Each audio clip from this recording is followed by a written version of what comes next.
आज हम पढ़ेंगे क्लास 11 का chapter number 7 ecological interaction and adaptations. तो सबसे पहले हम शुरू करेंगे इंट्रोडक्शन के बारे में कि इकोलॉजिकल इंटरैक्शन होती क्या है। इकोसिस्टम में डिफरेंट स्पीशीज जो हैं वो एक साथ रहते हैं। स्पीशीज क्या होते हैं उसको हम डिटेल में अगले चैप्टर्स में पढ़ेंगे।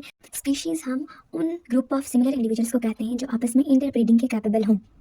इकोसिस्टम में डिफरेंट स्पीशीज जो है साथ में रहते हैं। जब वो एक दूसरे से इंटरैक्ट करते हैं तो बहुत सारी ग्रोथ, सर्वाइवल और रिप्रोडक्शन होता है। इसी को हम इकोलॉजिकल इंटरैक्शन कहते हैं।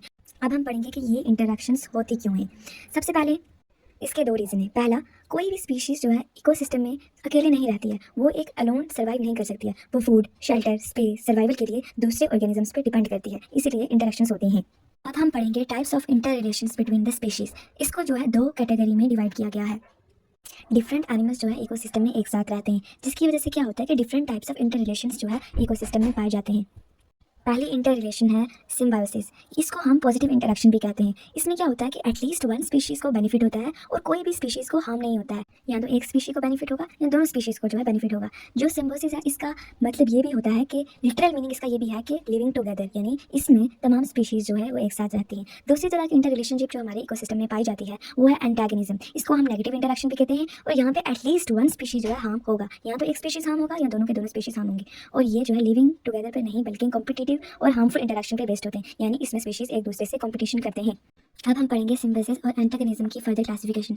सबसे पहले सिम्बायोटिक रिलेशनशिप्स के दो टाइप्स हैं। पहला म्यूचुअलिज्म, यानी एक ऐसी इंटरेक्शन जब दोनों के दोनों स्पीशीज जो है बेनिफिट हो रहे हो, और दूसरा कमेंसलिज्म, यानी जब दोनों में से एक स्पीशीज जो है बेनिफिट हो गई हो। अब हम पढ़ेंगे एंटागनिज्म रिलेशनशिप की फर्दर क्लासिफिकेशन। एंटागनिज्म रिलेशनशिप की सबसे पहली टाइप है प्रीडेशन, दूसरी टाइप है पैरासिटिज्म और तीसरी टाइप है कंपटीशन और चौथी है अमेंसलिज्म। इन चारों को हम आगे चैप्टर में डिटेल में पढ़ेंगे।